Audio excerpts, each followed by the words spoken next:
Bab 81, Wakil Laksamana Momonga. Banyak orang yang tahu tentang kemampuan api roja, seperti Aokiji, Kisaru, dan yang lainnya.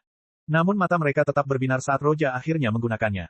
Dan mereka yang tidak mengetahuinya, raut wajahnya berubah drastis. Buah api logia, tidak, ini bukan buah iblis. Keterkejutan hanya terlihat di wajah mereka. Bahkan Kisaru, Aokiji, Garp dan yang lainnya tidak tahu asal api roja, jadi yang lainnya hanya bisa terkejut oleh api itu. Ini adalah api yang berasal dari jiwa. Ini adalah kemampuan dari dunia lain, tidak ada yang tahu tentangnya. Api ini, bahkan Akainu yang sejak awal hanya menonton dalam diam, tak kuasa menahan keterkejutannya. Matanya berbinar saat melihat api itu. Zihahaha magma Akainu vs api Yamamoto, lol main-main. Saat Roja mengikuti kompetisi, Akainu berada di atas benteng. Namun, kobaran api saat itu tidak sekuat sekarang. Selain itu, saat terakhir kali dia berada jauh, jadi dia tidak bisa melihat kobaran api dengan jelas. Kali ini dengan melihat lebih dekat, dia terkejut, karena dia juga tidak mengerti dari mana datangnya api. Kadang-kadang ia mengira api itu ilusi, kadang-kadang ia mengira api itu nyata, dan kadang-kadang ia mengira api itu ada di antara keduanya. Setelah menatap sejenak, Akainu menyipitkan matanya. Api yang aneh, tapi jika hanya sampai sejauh ini. Api yang dilepaskan Roja sangat kuat dan sangat panas bagi orang lain. Namun di mata Akainu yang memiliki buah magma, apinya lemah dan sama sekali tidak mengancamnya. Akainu beneran kamu nggak tahu kalau ini cuma kemampuan terlemah Yamamoto. Kalau dia mencapai tahap kelima dan menggunakan Ryujin Jaka, kamu pasti benar-benar berubah menjadi anjing merah. Aduh. Strawberry menggunakan pedangnya untuk mengirimkan dua energi pedang biru. Meskipun api itu tidak akan mengalahkannya, tetapi pakaiannya akan tetap terbakar. Api yang dahsyat itu sangat lembut di sisi Roja, bahkan pakaiannya tidak terbakar. Strawberry bergegas keluar dari kobaran api saat dia dalam keadaan merah karena kobaran api yang meliliti pakaiannya. Dia melihat Roja berada di dalam kobaran api seperti Raja Api yang selalu memberi jalan untuknya setiap kali dia bergerak. Roja tidak meneruskan serangannya dan juga melakukan Strawberry. Aku tidak menyangka kau punya kekuatan seperti ini. Aku meremehkanmu. Strawberry merasakan panasnya api di sekelilingnya dan tak dapat menahan senyum. Kemudian dia menggelengkan kepalanya dan berkata, kamu menang. Sebelumnya, dia berhadapan dengan Roja yang hanya menggunakan ilmu pedang dan haki. Namun setelah Roja menggunakan api, dia jelas tidak memiliki kekuatan untuk menghadapinya lagi.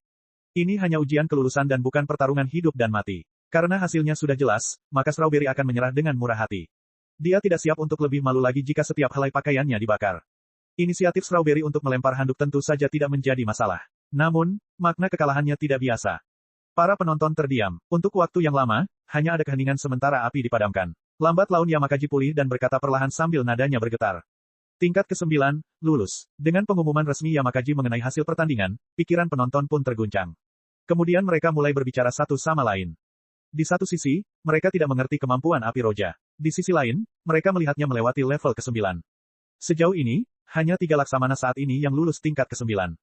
Benar saja, potensinya besar. Keponakan wakil laksamana Garp adalah seorang monster.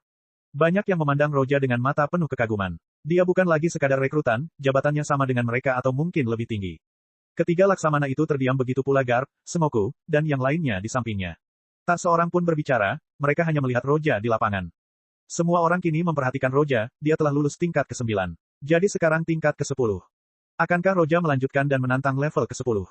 Di bawah tatapan semua orang itu, Roja berjalan menuju Yamakaji dan bertanya. Apakah ada air? Setelah melawan Strawberry, Roja menghabiskan banyak stamina, dan karena lawannya sekarang adalah wakil laksamana, dia tidak boleh membuat kesalahan apapun. Jadi Roja ingin minum segelas air lalu menenangkan keadaannya. Di sini, Yamakaji melihat Roja menuangkan segelas air untuknya. Roja mengambil gelas itu dan meneguknya sekaligus. Yamakaji tidak bertanya pada Roja apakah dia ingin melanjutkan ke level ke-10, tetapi dia diam-diam menunggu hingga 10 menit istirahat berakhir lalu berkata. Tingkat ke-10, tidak perlu mengambilnya. Kamu sudah melewati tingkat ke-9, dan itu adalah kehormatan yang luar biasa. Hanya 3 laksamana yang bisa melakukan apa yang baru saja kamu lakukan. Tidak, karena aku sudah melewati level ke-9. Meskipun mustahil bagiku untuk melewati level ke-10, tapi aku tetap ingin mencoba, jadi aku tidak akan menyesal di kemudian hari. Smoker dan yang lainnya merasa gugup melihat Roja. Mereka tidak tahu mengapa Roja memilih untuk mencoba level ke-10 meskipun ia tahu bahwa mustahil untuk melewatinya. Jika dia dapat melewati level ke-10, dia akan melampaui 3 laksamana. Meskipun Smoker dan yang lainnya tahu bahwa kemungkinan ini terlalu rendah. Jika seseorang ingin melampaui ketiga laksamana, maka itu akan sesulit naik ke surga. 1 menit, 2 menit, 8 menit, akhirnya, pada menit ke-9, Roja kembali ke lapangan. Banyak orang menatap Yamakaji menunggu pengumumannya. Level ke-10 akan segera dimulai. Karena lawan tingkat ke-9 adalah laksamana muda, maka lawan tingkat ke-10, tanpa diragukan lagi, adalah wakil laksamana. Mata Roja memancarkan semangat juang dan kegembiraan luar biasa untuk pertarungan ini. Tidak ada sedikit pun rasa takut. Pertempuran ini, dia ingin bertarung dan juga menang. Kalau dia tidak mempunyai kekuatan minimal seorang wakil laksamana, bagaimana dia bisa melaut dan menjadi salah satu yang terkuat di luar sana. Akhirnya Yamakaji berkata dengan suara serius. Di level ke-10, lawanmu adalah Wakil Laksamana Momanga. Ini adalah orang yang membawa Boa Hancock ke Marineford untuk mengeksekusi S. Dengan pengumuman Yamakaji, seorang pria turun dari penonton ke lapangan. Ia mengenakan setelan bergaris lavender, kemeja biru tua, jenggot dan rambutnya berwarna ungu. Ia masih muda dibandingkan dengan wakil laksamana lainnya. Dalam cerita aslinya, Momonga adalah salah satu tokoh teratas dalam Perang Marineford. Dia dipromosikan menjadi wakil laksamana pada tahun yang sama ketika Kizaru, Aokiji, dan Akainu dipromosikan menjadi laksamana. Dia mendapat promosi lebih awal daripada siapapun yang merupakan bukti kekuatannya. Lawan level ke-10 adalah Momonga. Momonga baru saja dipromosikan menjadi wakil laksamana, tapi kekuatannya bukanlah sesuatu yang bisa dicapai dengan mudah oleh wakil laksamana lainnya. Orang-orang yang mengenal Momonga dan melihatnya berjalan ke lapangan berbicara dengan hikmat. Pada saat ini, bahkan Kizaru, Semoku, dan yang lainnya tidak dapat menahan diri untuk berdiskusi di antara mereka sendiri. Yang pertama bicara adalah Aokiji dengan mata berbinar, Momonga bukan yang terkuat tapi juga bukan yang terlemah. Kalau dia ingin mengalahkannya, maka kesulitannya jauh lebih tinggi dibanding Strawberry. Z melihat ke lapangan lalu bergumam, Momonga. Kurasa bahkan jika Roja menggunakan apinya, akan sulit untuk menang. Ilmu pedang dan haki Momonga jauh di atas Strawberry. Dia lebih kuat dari Strawberry dalam segala aspek. Aku khawatir Roja tidak akan bisa berbuat banyak. Di sisi lain, Garp tidak peduli dengan hasilnya. Ia sudah sangat bangga dengan Roja yang berhasil melewati level ke-9. Menurutnya, tidak masalah jika Roja berhasil melewati level ke-10. Bab 82, Pembalikan. Gambar asli, Momonga juga merupakan murid Z. Pada saat yang sama, Roja adalah murid Z, dan dia juga keponakan Garp. Jadi Momonga memiliki kesan yang sangat baik tentang Roja. Setidaknya ketika dia melihat penampilannya, dia terkejut beberapa kali. Namun seperti Strawberry, Momonga tidak akan bersikap mudah pada Roja. Jika dia bersikap lunak padanya, mungkin Roja akan melampaui 3 laksamana dan lulus level ke-10, tetapi itu tidak adil. Bahkan Roja sendiri tidak akan menyetujui hal seperti itu. Hati-hati, setelah Yamakaji mengumumkan dimulainya pertarungan, Momonga meletakkan tangannya di gagang pedangnya dan berkata kepada Roja. Saat berikutnya Momonga menghunus pedangnya. Itoryu, Iai. Satu seni pedang, quick draw, atau semacam itu. Jurus ini bisa disebut sebagai jurus pedang. Jurus yang sangat kuat. Jurus ini akan berbeda-beda tergantung pada penggunanya. King, pedang Momonga bergerak dengan kecepatan yang sangat cepat. Pedang itu tiba-tiba memancarkan aura hijau yang kuat dan menyesakkan.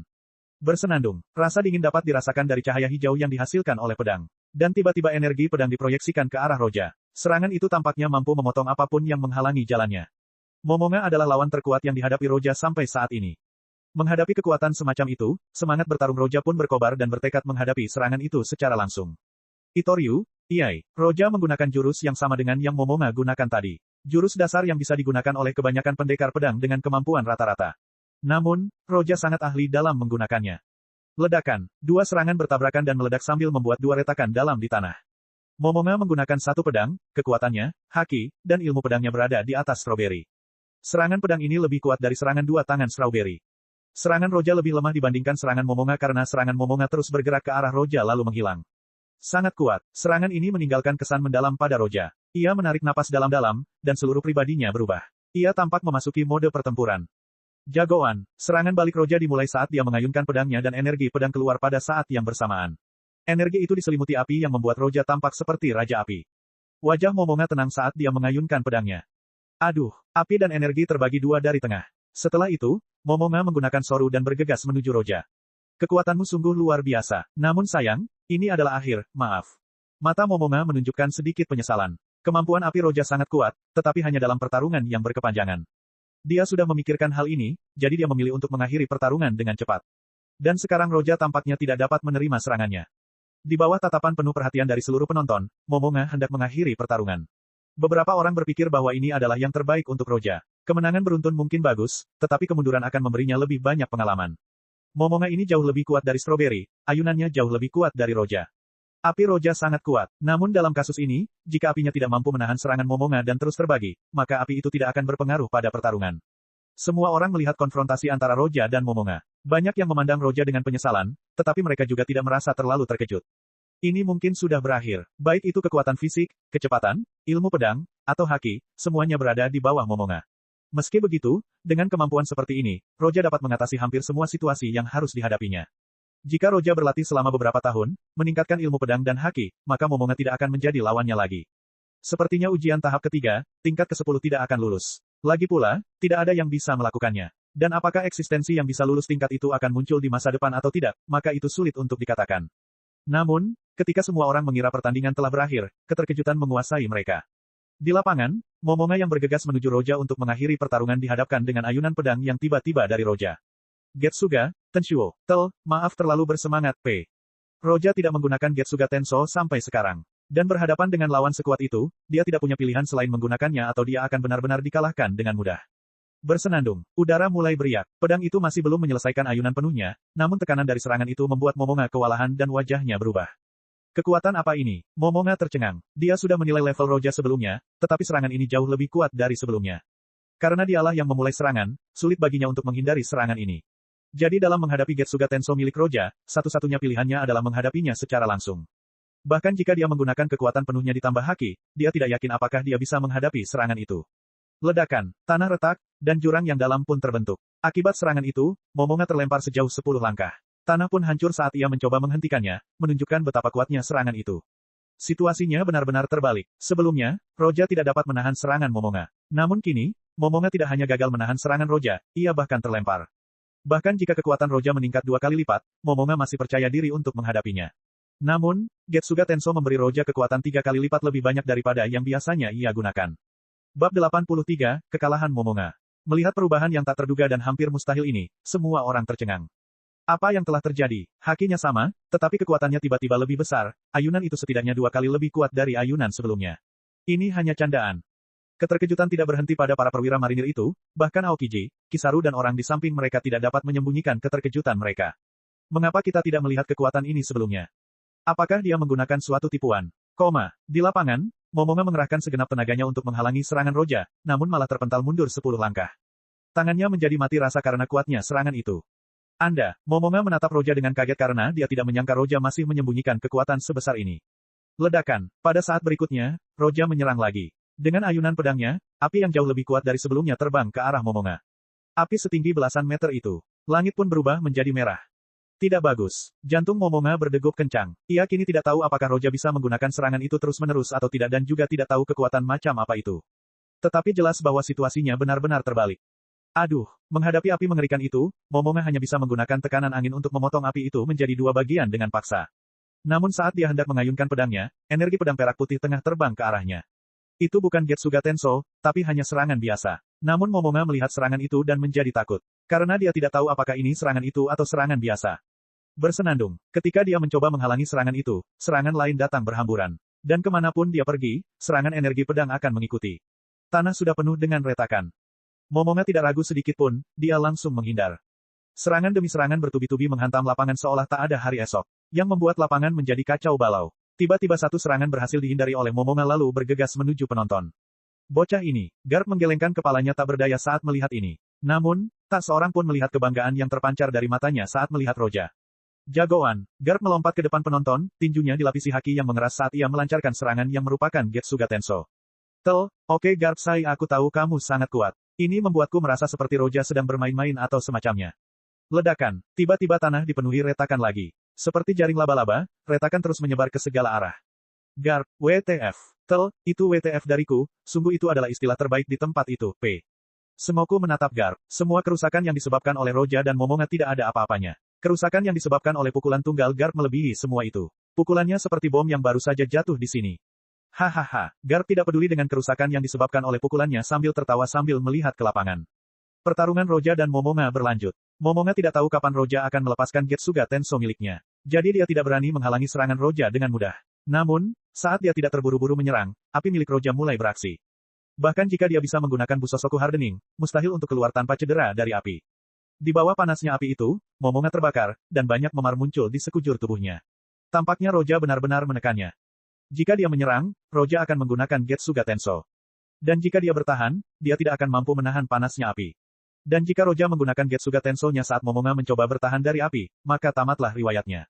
Meskipun Momonga bisa melihat bahwa serangan pedang Roja semakin lemah. Namun, meskipun begitu, ia terbakar oleh api, dan tidak peduli seberapa besar kekuatannya menurun, jika Roja menggunakan Getsuga Tenso, akan sulit untuk bertahan. Saat pertarungan berlanjut, hasilnya menjadi jelas. Ilmu pedang Roja memang lemah, tetapi ia masih kuat dengan api dan serangan aneh itu.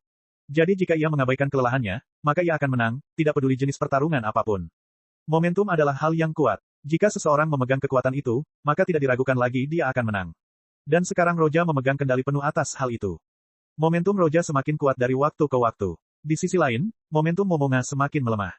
Ledakan, ledakan, ledakan, energi pedang terus-menerus terbang ke arah Momonga. Medan perang berubah total dari sebelum pertarungan. Smoker dan yang lainnya telah lama mundur. Mereka sangat terkejut. Kekuatan Roja sekarang tidak ada bandingannya dengan mereka. Jika mereka berhadapan dengan Roja sekarang, mereka akan seperti semut. Kesenjangan di antara mereka terus membesar. Melihat energi pedang yang dibalut api, mereka merasa hatinya menjadi dingin. Karena bagi mereka, serangan energi biasa saja sudah cukup untuk membelah mereka menjadi dua. Mereka tidak akan mampu menahan kekuatan seperti itu. Sekarang, Garp, Semoku, dan yang lainnya melompat dari tempat duduk mereka agar mereka dapat menghentikan serangan energi yang datang ke arah penonton. Ini menunjukkan betapa kuatnya Roja sekarang. Mereka hanya tahu bahwa bahkan Momonga, seorang wakil Laksamana, tak mampu menahan serangan Roja. Garp dan yang lainnya tidak mengalami kesulitan untuk memblokir serangan tersebut. Lapangan itu sekarang tampak seperti lokasi perang. Api yang mengerikan menyapu ke segala arah, dan dua orang yang ada di dalamnya tidak dapat dilihat. Akhirnya, suara siulan pertarungan pedang itu tidak terdengar lagi. Dan tiba-tiba sosok Momonga keluar dari kobaran api sementara ia tidak lagi memegang pedangnya. Ia terlempar keluar dari kobaran api. Dan selangkah demi selangkah Roja keluar dari kobaran api. Ia bagaikan raja api yang mengendalikan semua api. Selain suara api yang terus menyala, tidak ada apa-apa. Hanya diam. Meski pertarungan berlangsung lama, Roja tidak tampak dalam kondisi menyedihkan. Namun, hasil pertarungan sudah sangat jelas. Momonga bisa saja melanjutkan, tetapi ini bukan pertarungan sampai mati. Bahkan jika dia serius dalam pertarungan, dia tidak akan melanjutkannya sampai mati karena dia. Lagi pula, dia tidak bisa mengalahkan Roja. Saya kalah. Dalam keheningan ini, Momonga tersenyum dan melemparkan handuk. Dia yakin kekuatan Roja lebih besar daripada kekuatannya sendiri dan meskipun dia harus mempertaruhkan segalanya, dia tidak akan bisa menjadi lawan Roja. Roja hanyalah seorang rekrutan yang mendaftar untuk lulus. Dilihat dari penampilannya, usia Roja sekitar 20 tahun. Masih sangat muda, tetapi masih memiliki kekuatan yang sebanding dengan seorang marinir, wakil Laksamana. Bakat seperti itu sungguh luar biasa. Bahkan jika Aokiji, Kisaru, dan Akainu baru saja lulus, mereka tidak akan mencapai tingkat kekuatan ini. Bab 84, Promosi Khusus. Semua orang yang melihat menunjukkan ekspresi yang sulit dijelaskan di wajah mereka. Pikiran mereka kosong karena mereka tidak tahu harus berkata apa. Tingkat ke-10, dia lulus. Tingkat ke-10, lawannya adalah seorang wakil Laksamana. Semua orang mengira bahwa ini adalah tugas yang mustahil bagi seorang rekrutan. Namun, pikiran ini telah dipatahkan sekarang. Dia benar-benar melewati lapangan ke-10. Ini benar-benar. Saat ini bahkan wajah Kisaru pun penuh dengan keterkejutan. Di sisinya, Aokiji tidak dapat menemukan kata-kata untuk diucapkan. Bahkan Akainu menyipitkan matanya. Ia menatap Roja yang seperti Raja Api dan tiba-tiba sebuah pikiran terlintas di benaknya. Ia tidak tahu mengapa tetapi ia hanya memikirkan Monkey, the Dragon. Mata yang menyipit itu tiba-tiba berubah dingin. Akainu mengejar keadilan absolut. Ketika dia memikirkan putra Garp, Dragon, yang bergabung dengan pasukan revolusioner dan berubah menjadi penjahat paling berbahaya di dunia, dia tidak bisa menahan diri untuk tidak mengungkapkan kebencian di matanya. Dalam perang, Akainu tidak pernah memanggil Luffy dengan sebutan cucu Garp, namun ia memanggilnya dengan sebutan anak Dragon. Sebab nama yang satu berarti cucu dari pahlawan marinir sedangkan nama yang satu lagi berarti anak dari pemimpin pasukan revolusioner. Dengan bakat ini, jika dia berani melakukan sesuatu seperti naga.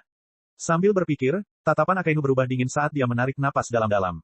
Hal semacam itu, aku tidak akan mengizinkannya. Monkey, D. Roja, ujian kelulusan tahap ketiga, tingkat ke-10, lulus.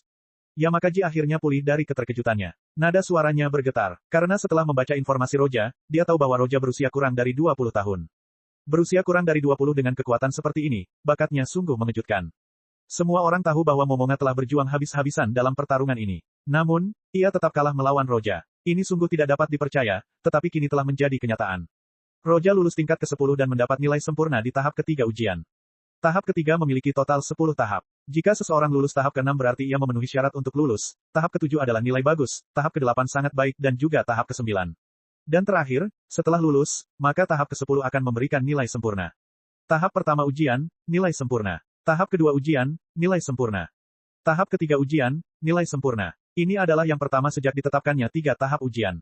Bagus, sangat bagus. Semoku tidak dapat menahan emosinya lagi saat dia melihat Garp dan berkata, Garp, kamu benar-benar memiliki keponakan yang baik.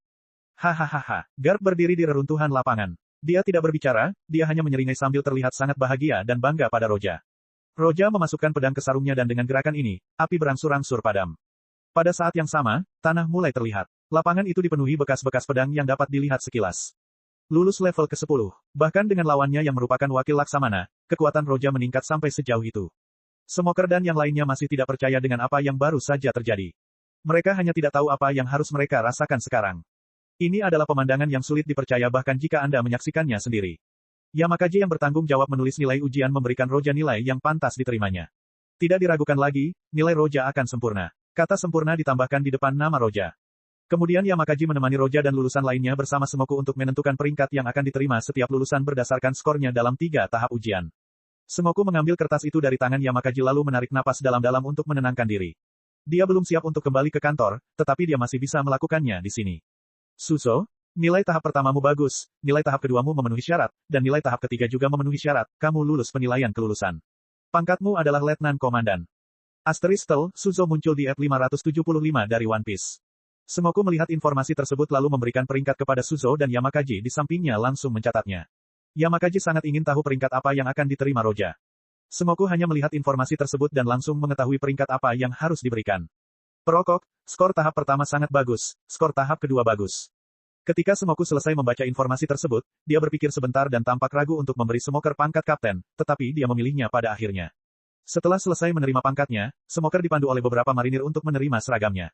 Dan akhirnya, giliran Roja. Melihat kertas-kertas Roja, Semoku dapat melihat 3 kata merah yang sempurna dari 3 tahap. Semoku ragu sejenak. Di kubu elit, pangkat terbaik yang dapat diberikan adalah kapten. Dalam sejarah, hanya 3 orang yang langsung ditugaskan sebagai laksamana muda setelah lulus. Tentu saja, mereka adalah 3 laksamana. Karena mereka memiliki 2 nilai sempurna dan lulus ujian tingkat ketiga tingkat ke-9. Roja memperoleh 3 nilai sempurna sehingga ia memenuhi syarat untuk promosi khusus. Namun, peringkat seperti apa yang harus ia berikan kepadanya? Ini sangat sulit untuk diputuskan. Roja mengalahkan Momonga yang merupakan wakil laksamana. Jadi tidak diragukan lagi bahwa ia memiliki kekuatan untuk menjadi wakil laksamana juga. Tapi Roja masih muda, jadi sulit untuk langsung mempromosikannya menjadi wakil laksamana. Yamakaji, pangkat apa yang harus kita berikan pada Roja? Semoku merenung sejenak lalu langsung bertanya pada Yamakaji yang ada di sampingnya. Ini, Yamakaji memasang ekspresi ragu-ragu, karena situasi Roja tidak biasa. Karena dialah orang pertama yang mendapat skor seperti ini. Yamakaji tidak tahu bagaimana harus memutuskan. Setelah ragu sejenak, Yamakaji menoleh ke Semoku dan berkata, Roja mengalahkan Momonga. Kekuatannya bukan masalah, jadi mempromosikannya secara langsung menjadi wakil laksamana seharusnya bisa dilakukan. Bab 85, Keputusan. Kali ini, bukan hanya Yamakaji saja yang bicara, bahkan para wakil laksamana di sekitarnya pun ikut bicara. Sebagai seorang wakil laksamana, meskipun kekuatannya cukup, dia masih terlalu muda. Tidak, kekuatan adalah hal terpenting saat menghadapi bajak laut, usianya tidak ada hubungannya dengan itu. Karena Roja bisa menang melawan Momonga, maka dia lebih dari cukup untuk menjadi wakil laksamana. Pendapat mereka berbeda. Promosi khusus bukanlah hal yang mudah bagi kantor pusat. Bahkan Semoku tidak dapat memutuskannya dengan mudah. Meskipun dalam cerita aslinya, Fujitora dan Ryokugyu memang menerima promosi khusus untuk langsung mencapai pangkat laksamana. Namun saat itu markasnya kosong, mereka membutuhkan orang-orang kuat untuk mengisi peran penting tersebut. Namun sekarang posisi tersebut sudah penuh. Dan ada banyak wakil laksamana juga. Karena dia memecahkan rekor dan mendapat 3 nilai sempurna, mungkin kamu bisa memberinya kesempatan, kata Z yang berdiri di samping tiba-tiba. Perkataan Z lebih berbobot daripada perkataan siapapun di sini. Meski Gar tidak berbicara, Semoku sudah tahu bahwa dia ingin keponakannya langsung menduduki pangkat penting di marinir. Dengan mempertimbangkan keduanya, Semoku secara bertahap memutuskan. Pada saat yang sama, di sisi lain Semoku, sebuah suara rendah terdengar. Tidak, inilah orang yang tidak berbicara dari awal sampai akhir tahap ketiga, Laksamana Marinir Akainu. Semakin aku membencinya, ada apa dengan orang ini? Akainu menatap Roja lalu mengarahkan pandangannya ke Semoku, dengan nada rendah dia berkata, jabatan wakil Laksamana bukanlah hal yang remeh, itu bukanlah jabatan yang mudah untuk diberikan. Laksamana Armada tidak mungkin melupakan kasus Dragon, kan? Saat Akainu menyebut Dragon, suasana di ruangan itu menjadi berat. Jelas, itu bukan topik yang bagus untuk dibicarakan sekarang. Di sisi lain, Garp tersenyum kaku sementara ekspresinya tenggelam. Monkey, The Dragon, dia adalah putra Garp dan sepupu Roja. Sekarang dia adalah penjahat paling dicari dan orang pertama yang ingin menggulingkan pemerintah. Karena Garp adalah pahlawan marinir, pemerintah mengeluarkan perintah tegas untuk tidak membocorkan informasi ini kepada siapapun. Bahkan di marinir, hanya perwira tinggi yang akan mengetahuinya. Namun Roja mengetahui masalah ini karena keponakannya Garp dan dialah yang menjadi pusat masalah ini sekarang. Semoku terdiam beberapa saat. Semua orang yang hadir menatap Garp dan Akainu. Beberapa orang tidak dapat menahan diri untuk menelan ludah mereka, di antara dua dewa, lebih baik diam saja. Kalau begitu, maka aku memberi Roja pangkat Laksamana Muda. Semoku setelah terdiam beberapa saat menolak idenya sendiri, meskipun dia mengurangi 1 peringkat, tapi dia memberikan peringkat ini kepada Akainu, Kisaru dan Aokiji sebelumnya, jadi tidak ada masalah. Laksamana Muda, Akainu mendengar Semoku dan mengerutkan kening. Dalam pandangannya, Roja adalah faktor yang tidak stabil. Jika dia melakukan kesalahan, dia akan menyebabkan bencana besar bagi marinir. Khususnya, Roja sendiri adalah keponakan Garp. Dan jika dia melakukan sesuatu maka reputasi marinir akan terpengaruh. Laksamana Armada, ini adalah faktor yang tidak stabil. Cukup, Sakazuki. Garp langsung berteriak pada Akainu sambil menatapnya dengan dingin. Nama asli Akainu adalah Sakazuki dan Akainu hanyalah kode yang digunakan oleh marinir. Nama Aokiji adalah Kuzan dan nama Kisaru adalah Borsalino. Hanya marinir tingkat tinggi yang memanggil mereka dengan nama tersebut. Ucapan Akainu terhenti lalu ia menatap Garp dengan acuh tak acuh. Meskipun Garp adalah pahlawan angkatan laut, ia terlalu impulsif. Ia bahkan terkadang mengabaikan perintah pemerintah dunia. Dan Akainu tidak menyukai itu. Belum lagi, Dragon adalah putra Garp tetapi dia masuk tentara revolusioner dan menjadi penjahat kelas dunia, yang merupakan ironi besar bagi gelar pahlawan. Garp benar-benar marah kali ini. Namun, dia tidak ada hubungannya dengan hal-hal yang berkaitan dengan Dragon. Karena itu adalah noda dalam kariernya sebagai marinir. Aokiji dan Kisaru tidak berbicara. Z mengerutkan kening, sementara Sengoku menatap Garp dan Akainu dengan sakit kepala. Pada saat ini, sebuah suara tiba-tiba datang. Suara itu milik Roja. Roja tidak tahu harus berkata apa kepada Garp saat dia menatapnya, tetapi saat dia menatap Akainu, dia terkekeh. Haha, tawa kecil itu pun sampai ke telinga warga di sini, mereka merasakan sesuatu yang aneh namun tidak tahu apa itu. Semua orang menoleh ke arah Roja. Suasana yang awalnya sangat menyedihkan tiba-tiba pecah dan berubah menjadi suasana yang aneh. Oh, Akainu menatap Roja dan secara naluriah merasa bahwa nada bicara Roja tidak bagus. Jadi tatapannya berubah dingin. Saat itu Roja membalikkan badannya dan langsung pergi. Dari awal sampai akhir dia tidak mengatakan sepatah kata pun. Sepertinya kata-kata itu termasuk dalam tawa kecil itu. Bagi Roja, naga adalah naga, dan dia adalah dirinya sendiri. Entah dia seorang marinir, bajak laut, atau anggota pasukan revolusioner, dan bahkan jika dia bukan salah satu dari ketiganya, dia tidak peduli dengan jabatannya karena dia tahu seberapa kuat dirinya sebenarnya. Namun atas pernyataan Akainu, Roja berubah pikiran. Karena Akainu mengatakannya seolah-olah Roja akan mengkhianati marinir, maka Roja akan menggantikan Akainu sebagai Laksamana. Di markas besar marinir, ada dua cara untuk masuk ke posisi Laksamana. Yang pertama, posisi tersebut belum mempunyai orang pada saat itu, dengan begitu pemerintah akan menunjuk seseorang untuk posisi tersebut. Dan yang kedua adalah, mengumpulkan 200.000 prestasi militer dan memilih untuk bersaing melawan seorang Laksamana untuk memperebutkan jabatannya. Dan jika Anda mengalahkannya, Anda akan mendapatkannya. Yang kalah akan digantikan dan akan ditempatkan di posisi staf kantor pusat. Di dunia lain, ia akan berada di bangku cadangan dengan satu-satunya pilihan adalah pensiun. Jangan berpikir kau bisa selalu menjadi Laksamana, itu tidak akan lama, Akainu. Roja tersenyum dan terus berjalan tanpa berbalik. Setelah Roja pergi jauh, berikan Roja pangkat Laksamana muda, keputusan ini sudah ditetapkan dan tidak akan berubah. Sengoku menatap punggung Roja, dia menarik napas dalam-dalam, lalu menatap Garp dan Akainu lalu berbalik. Akainu mengerutkan kening, tetapi dia tidak melanjutkan. Meskipun dia masih tidak puas dengan keputusan itu, dia tahu dari nada bicara Sengoku bahwa ini tidak bisa didiskusikan lagi. Adapun sikap permusuhan Roja terhadapnya, dia tidak peduli. Bakat Roja sangat tinggi dan dia tampaknya memiliki potensi untuk melampaui pangkat Laksamana. Namun dia masih jauh dari itu dan sayangnya, kemampuannya adalah api. Dalam pandangan Akainu, meskipun api Roja aneh, namun dibandingkan dengan magma miliknya, dia sama sekali tidak mengancamnya dan satu-satunya yang mengancam adalah pedangnya. Aduh, sakit perutku. Akainu benar-benar tahu cara bercanda, sungguh. Tapi dia adalah Laksamana marinir, yang terkuat di seluruh markas. Dia sangat jelas tentang seberapa kuat dirinya. Dia juga memiliki rasa percaya diri yang tinggi. Jika Roja adalah Mihawk, itu akan menjadi hal yang berbeda. Jika Roja ingin menjatuhkannya, itu tidak akan mudah. Atau bagaimana dia bisa menjadi Laksamana marinir. Bab 86, Kecelakaan. Di ruang tamu rumah Roja. Roja sedang duduk di sofa dan bersandar pada bantalannya yang empuk. Tiba-tiba pintu terbuka. Roja menoleh sedikit ke samping dan berkata, punggungmu. Ya, Garp berkata dengan nada rendah, sepertinya dia masih dalam suasana hati yang buruk. Roja melihat penampilan Garp dan tidak dapat menahan tawa, kau terlihat seperti baru saja dipukuli, tidak seperti paman Garp yang biasa. Roja tampak tidak peduli dengan posisi Laksamana muda atau Laksamana muda. Garp tidak menerima ini begitu saja. Nada bercanda Roja membuat suasana hati Garp membaik. Dia menatap Roja dan tersenyum, berat. Dia menggelengkan kepalanya dan berkata dengan nada berat, apakah aku sudah menceritakannya padamu, tentang naga? Apa kau lupa? Kau bahkan bertanya padaku apa yang harus kulakukan. Roja memutar matanya. Ia mulai berpikir bahwa Garp menderita amnesia. Ia tidak hanya menyebut Dragon beberapa kali, ia bahkan terkadang bertanya apa yang harus dilakukan. Saya ingin mengajari anak itu dan menjadikannya seorang marinir yang baik. Namun siapa sangka dia akan berubah menjadi orang hebat. Ucapnya sambil memegang rambutnya dan berteriak. Di kepala Roja, garis hitam terbentuk satu demi satu. Garp tidak peduli dengan dampak yang ditimbulkan Dragon di dunia. Dia tidak. Tepatnya, Garp tidak peduli tentang itu. Satu-satunya hal yang ia pedulikan sekarang adalah Dragon memengaruhi peringkat Roja. Semua orang boleh berpikir apa saja. Aku akan tetap menjadi lebih kuat dan si Akainu itu, aku akan mengalahkannya suatu hari nanti. Roja mengepalkan tinjunya. Apa? Garp menjambak rambutnya dan berpikir sejenak. Lalu dia berkata, jadi kamu ingin menjadi lebih kuat dan mengalahkannya. Ya, aku akan melakukannya. Roja menganggukkan kepalanya. Meskipun dia masih lebih lemah dari Akainu, dia akan menjadi lebih kuat saat dia meningkatkan pedang jiwanya. Jika dia mencapai tahap kelima, dia akan membuka Shikei Yamamoto.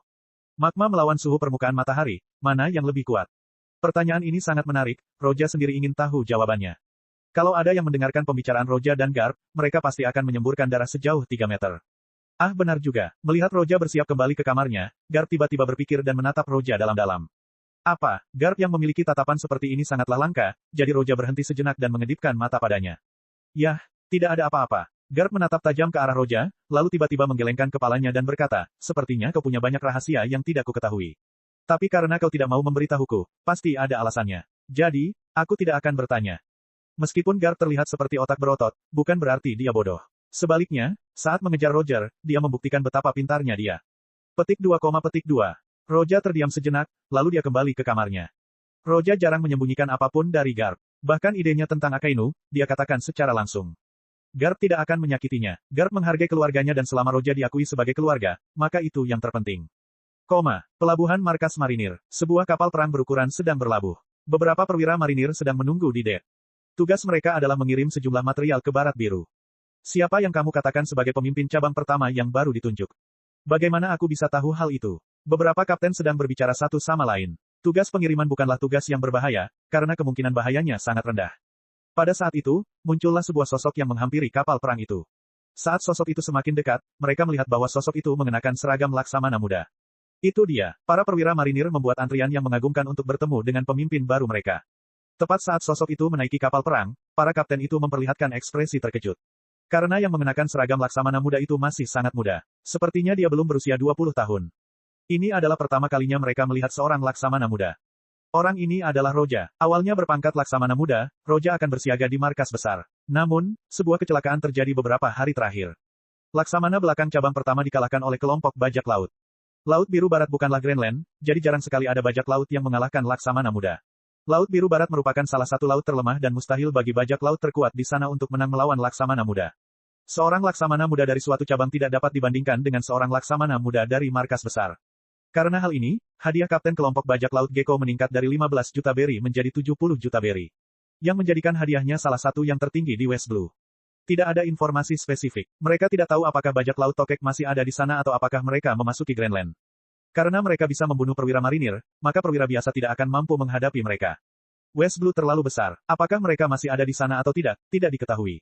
Dan sebagai hasilnya, markas marinir menunjuk Roja sebagai pemimpin sementara untuk cabang pertama Biru Barat. Baik dari segi kekuatan maupun kecerdasan, Roja tidak diragukan lagi adalah orang yang paling tepat untuk mengambil alih. Dan jika Roja melakukan tugasnya dengan baik di sana dan dipromosikan menjadi wakil Laksamana, saya akan mendukungnya.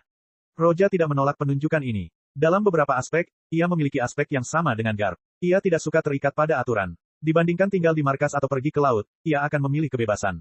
Bab 87, tidak melihat Raja Laut. Apakah bahannya sudah siap? Roja melirik ke arah kapten sambil bertanya. Mereka adalah kapten, tetapi Roja sang pemimpin masih sangat muda yang membuat mereka terkejut.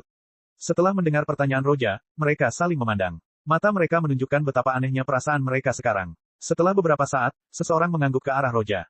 Semuanya sudah siap, kami siap berlayar. Kalau begitu, mari kita berangkat. Roja mengeluarkan perintah langsung, lalu dia berbalik dan memasuki kabinnya. Setelah dia pergi, para kapten masih tercengang. Perbuatan Roja menyebar dengan cepat di kalangan marinir berpangkat tinggi. Namun, para kapten ini tidak mendengarnya, mereka tidak tahu tentang Roja.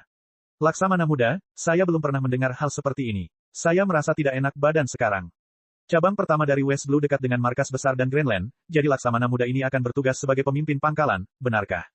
Beberapa kapten saling memandang, tetapi mereka tidak memenuhi syarat untuk mempertanyakan perintah markas besar.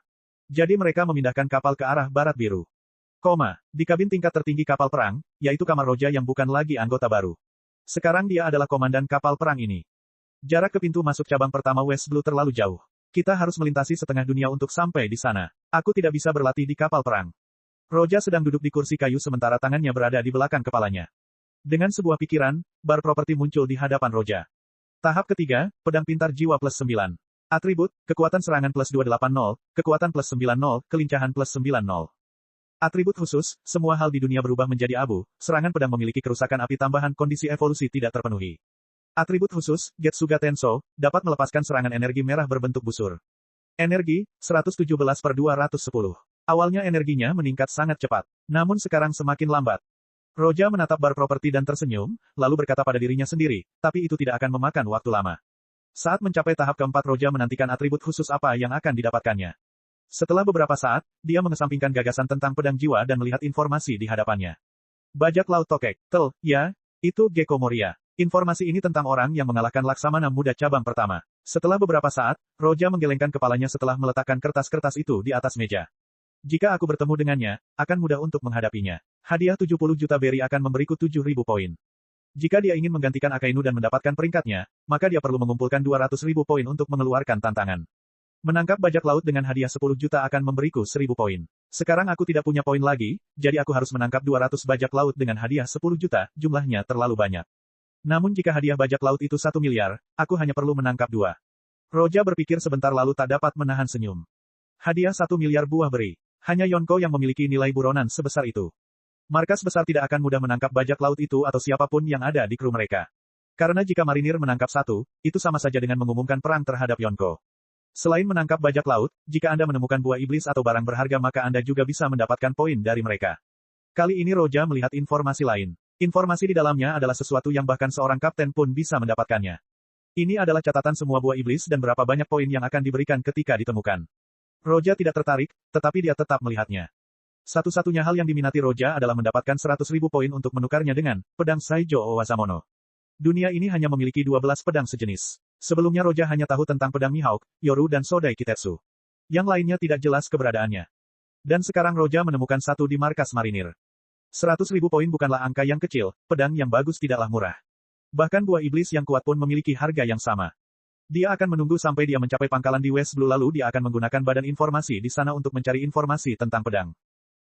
Kapal perang itu bergerak dengan kecepatan penuh setelah meninggalkan markas. Kecepatan kapal perang itu sangat cepat. Menggunakan layar dan perangkat turbo, kecepatannya lebih tinggi daripada kapal normal lainnya. Kapal perang itu segera memasuki laut yang tak berangin. Selama waktu itu, komandan kapal tidak muncul. Meskipun marinir tidak menyukai Roja dalam hati mereka, mereka tetap tidak bisa menentang perintahnya. Setelah memasuki laut yang tak berangin, semua marinir yang hadir merasa sangat gugup. Tugas pengiriman seperti ini tidak mengandung bahaya apapun. Bahkan jika mereka bertemu bajak laut, mereka akan melarikan diri dan tidak akan mengambil inisiatif untuk menyerang kapal perang marinir. Satu-satunya bahaya adalah di laut yang tenang. Jika mereka kurang beruntung, maka mereka akan secara tidak sengaja berpapasan dengan Raja Laut. Tanpa angin di sini mereka tidak akan dapat melarikan diri sama sekali. Ini ketiga kalinya mereka lewat sini. Pertama kali mereka tidak bertemu dengan Raja Laut. Kedua kalinya mereka bertemu dengan Raja Laut tetapi Raja Laut itu tidak menyerang mereka. Dan sekarang sudah ketiga kalinya. Mereka tidak tahu apakah mereka beruntung atau tidak kali ini. Meskipun dasar kapal perang terbuat dari kairoseki, bukan berarti seluruhnya terbuat dari kairoseki. Ini tidak masuk akal. Di samping kapal perang, hampir di atasnya, seekor Raja Laut muncul. Di geladak, semua wajah kapten berubah menjadi hijau saat menatapnya. Mereka tidak memperhitungkan hal ini. Jika tidak ada angin, bertemu dengan Raja Laut adalah hal yang biasa. Seringnya, Raja Laut akan muncul jauh dari kapal perang. Mereka akan menghindarinya dan Raja Laut akan terlalu malas untuk mengejar mereka. Namun kali ini datangnya langsung dari bawah mereka. Jadi mereka tidak bisa menghindarinya. Kecuali jika Raja Laut itu buta, bagaimana mungkin ia bisa mengabaikan mangsa yang mudah di sampingnya. Bab 88, satu tembakan ke Raja Laut. Raja Laut tiba-tiba muncul di samping kapal perang. Guncangan yang disebabkan oleh kemunculannya membuat kapal bergoyang. Semua marinir langsung bergerak ke geladak. Kemudian ekspresi mereka tiba-tiba menegang. Keringat dingin membasahi punggung mereka dan kengerian tampak jelas di wajah mereka. Ini buruk, benar-benar buruk. Di kapal perang, banyak orang pernah melakukan perjalanan seperti ini sebelumnya. Ini bukan pertama kalinya mereka berada di laut yang tak berangin, tetapi menghadapi situasi seperti itu adalah yang pertama bagi mereka. Kemunculan Raja Laut membuat mereka pucat pasi. Kalau mereka ketemu Raja Laut kecil maka mereka tinggal menggunakan senjata kapal perang saja. Jika mereka melihat yang besar atau raksasa mereka akan langsung lari. Yang baru saja mereka temui adalah seekor Raja Laut berukuran sedang yang ukurannya hampir sama dengan kapal perang. Sulit untuk lolos dari Saking terutama saat mereka mengincar kapal. Bahkan jika mereka menggunakan turbo mereka dengan kekuatan penuh, mereka tidak akan dapat bergerak lebih cepat dari Saking. Semua orang yang ada di kapal, termasuk kapten, tidak dapat menahan diri untuk tidak menegang dalam situasi ini. Dahi mereka dipenuhi keringat dingin sementara mereka tidak berani bergerak sedikit pun. Tidak ada angin, laut tenang. Suasananya menjadi padat. Kapal perang itu terus melaju sementara kepala Raja Laut ikut bergerak bersamanya. Tak seorang pun berani bergerak, takut Raja Laut akan melihat mereka. Mereka berdoa agar Raja Laut itu tidak menyerang mereka. Namun sayang, Raja Laut tidak buta. Alasan munculnya Raja Laut bukanlah untuk menemukan kapal perang tetapi ketika menemukannya, ia terlalu terkejut dan berhenti bergerak karena takut. Mengapa ia menemukan monster saat baru saja keluar dari air? Raja Laut ketakutan. Setelah beberapa saat ia bereaksi secara naluriah dan menyerang kapal perang itu. Ia menggunakan tentakel sepanjang puluhan meter untuk menyerang kapal dengan ganas. Bahkan sebelum tentakel itu mencapai mereka, tekanan angin yang datang dari mereka sungguh menyesakkan, kekuatan yang luar biasa menghantam mereka. Menghadapi serangan itu, massa yang memegang pedang dan senjata api tidak dapat bergerak. Mereka mati rasa karena takut. Semua hati mereka dingin dan putus asa saat mereka menyaksikan tentakel besar datang ke arah mereka. Akan tetapi, pada saat berikutnya tentakel itu tidak menimpa kapal perang. Jika kapal itu pecah, situasinya bisa sangat menyusahkan. Roja muncul entah dari mana, dia berdiri di udara. Sambil kakinya diselimuti busosoku haki, dia langsung menendang tentakel besar Raja Laut itu. Adapun tekanan udara, ia menghilang pada saat berikutnya. Ledakan, pada saat kedua belah pihak bertabrakan, mereka menghasilkan gelombang laut yang mengerikan. Raja Laut meraung. Nampaknya tentakel yang mampu menghancurkan kapal perang tersebut berhasil dihalau bahkan ditendang balik oleh Roja yang berbadan sekecil itu. Roja bahkan takut untuk melakukan latihannya sehari-hari, ia takut akan menghancurkan kapal perang jika ia menggunakan terlalu banyak kekuatan. Dan sekarang seorang Raja Laut datang untuk menghancurkannya, Roja tidak bisa mentolerir hal ini. Dia benar-benar kesal. Setelah menendang tentakel Raja Laut, Roja tidak berhenti di situ, dia meraih pedangnya dan mencabutnya, lalu melambai ke arah Raja Laut. Getsuga Tenso. Roja tidak ingin mempermainkannya, jadi dia langsung menggunakan Getsuga Tenso. Seketika energi pedang berbentuk bulan sabit merah melesat ke arah Raja Laut. Kulit Raja Laut itu keras, tetapi di bawah serangan Roja, kulitnya menjadi rapuh seperti kertas. Serangan itu langsung menembus tubuh Raja Laut, sementara Raja Laut itu tidak dapat mengeluarkan suara apapun.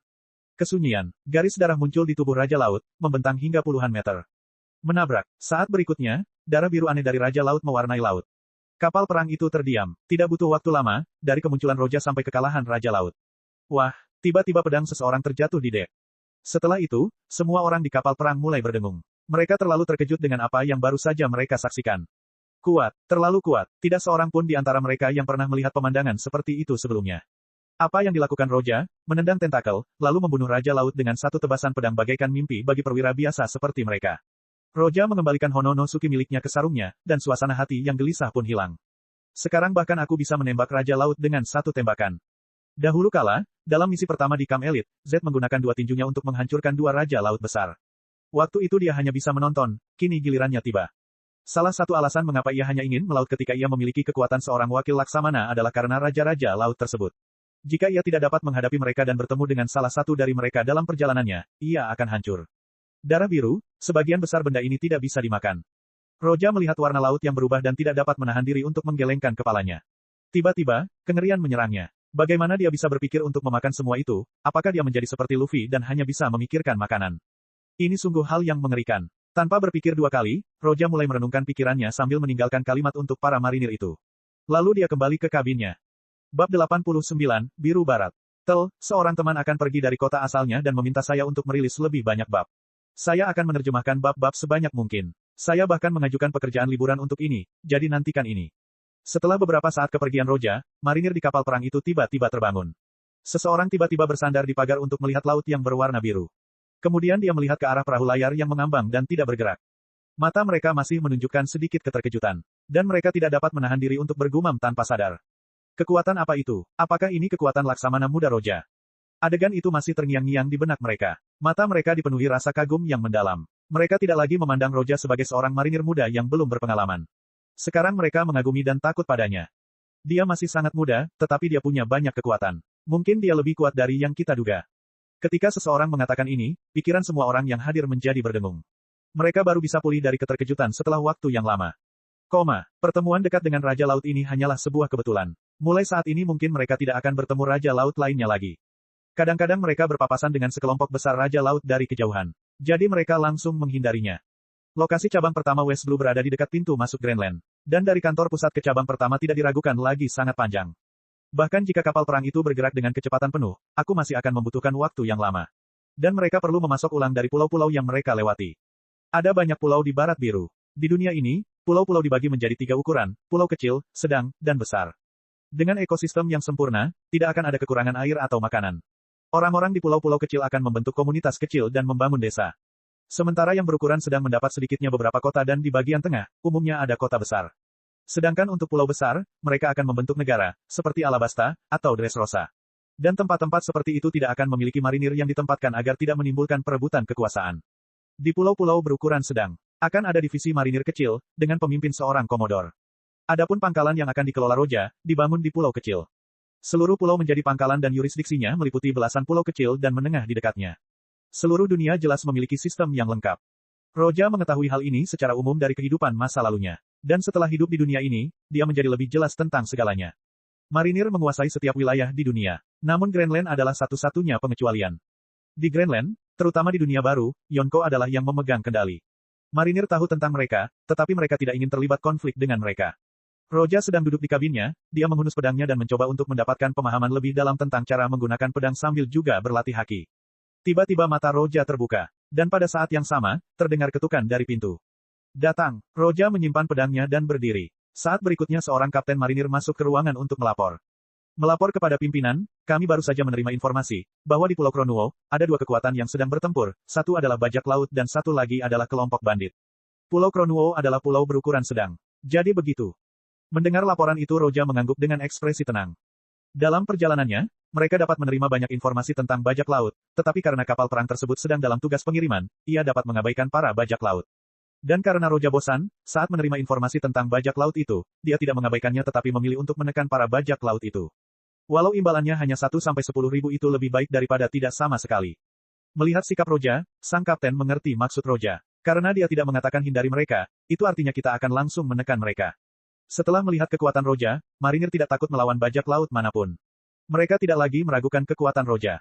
Roja sendiri dapat menangkap sebagian besar bajak laut di West Blue. Bahkan jika ia melawan 10 orang sendirian, ia dapat menang. Sang kapten memberi hormat kepada Roja lalu langsung berbalik meninggalkan ruangan Roja. Pulau Kronuo. Ini adalah pulau berukuran sedang. Ada sekitar 10 kota kecil dan 1 kota besar di bagian tengah. Namun sekarang asap keluar dari kota dan memenuhi langit. Kedua kekuatan itu saling bertarung sehingga mengubah kota itu menjadi medan pertempuran. Para bajak laut berjumlah lebih dari 1.000 orang dan kelompok lainnya hanya sedikit jumlahnya. Tetapi beberapa dari mereka lebih kuat dari bajak laut biasa sehingga membuat situasi menjadi sangat kacau. Sial, kita harus menunjukkan kekuatan kita pada bajak laut itu. Bahkan jika kita memprovokasi pemimpin mereka, kita harus membunuh mereka. Alasan perkelahian itu tidak diketahui. Sekarang yang terlihat hanyalah orang-orang dari kedua belah pihak yang bermata merah dan hanya ingin saling membunuh.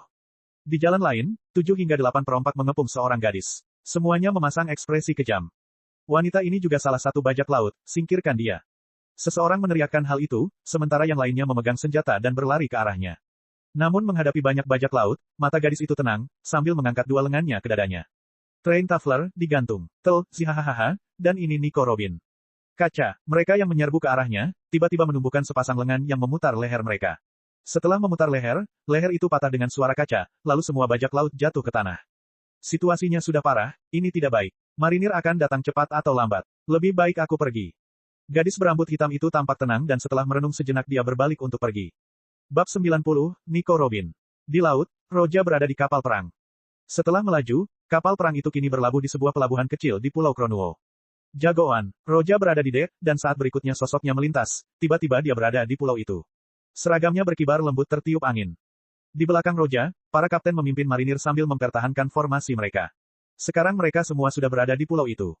Setelah beberapa pertarungan dengan para bajak laut, Demerin tidak mengalami satu pun korban. Semua pertarungan dilakukan oleh Roja. Mereka takut pada Roja namun juga menghormatinya. Mereka mengikuti Roja, dan bahkan saat musuh berada di depan mereka tidak takut apapun. Ekspresi mereka tenang. Sosok Roja tidak besar, melihat ke belakang, mereka merasa tidak ada yang dapat menghentikan mereka. Sosok Roja membuat hati mereka tenang. Kalian semua hanya perlu melakukan apa yang sudah kalian latih, mengerti? Roja terus berjalan tanpa menoleh ke belakang sambil berkata samar-samar. Sebelum menjalankan misinya dan saat ujian, dia selalu bertarung sendirian. Dia bisa menggunakan apinya untuk menghabisi semua orang yang ada di depannya. Roja tidak butuh bantuan apapun. Belum lagi para bajak laut itu, bahkan jika semua kapten yang bersamanya bertarung bersama, itu tidak dianggap sebagai pertarungan untuknya. Jagoan, suara Roja tiba-tiba menghilang. Pada saat berikutnya, Roja melaju kencang dan menghilang dengan cepat. Seperti sebelumnya, tunggu api padam sebelum menangkap siapapun yang masih hidup. Setelah Roja pergi, kapten menjadi orang yang bertanggung jawab. Ia berbalik dan memberi instruksi kepada anak buahnya sebelum melangkah maju. Pusat kota. Setelah melewati beberapa kota, Roja akhirnya sampai di pusat kota. Kekacauan seharusnya dimulai dari sini. Roja menggelengkan kepalanya sambil berjalan. Dia melawan kedua belah pihak. Ini tidak dianggap sebagai perkelahian, tetapi masih lebih baik daripada tidak sama sekali. Namun saat Roja sedang berjalan di pusat kota, tiba-tiba seseorang muncul di pandangannya. Kota pusat sedang kacau. Beberapa orang melarikan diri, tetapi ada seseorang yang terlihat sangat tenang. Roja terkejut dengan orang ini. Gadis itu berambut hitam. Ia mengenakan topi kulit yang menutupi separuh wajahnya. Ketika melihat Roja yang mengenakan seragam marinir, gerakannya tiba-tiba terhenti. Ini sungguh mengejutkan. Roja menatap gadis itu dan tidak dapat menahan tawa kecilnya. Laut, gadis itu melihat Roja dan setelah berhenti sejenak, tanpa keraguan sedikit pun, dia berbalik untuk melarikan diri. Namun Roja tidak menunggunya memasuki jalan lain. Sosoknya menghilang seperti hantu saat tiba-tiba muncul di hadapannya. Dia bersandar di dinding sambil memperhatikannya dengan saksama. Sosok gadis itu tiba-tiba menjadi kaku dan berhenti di tempatnya.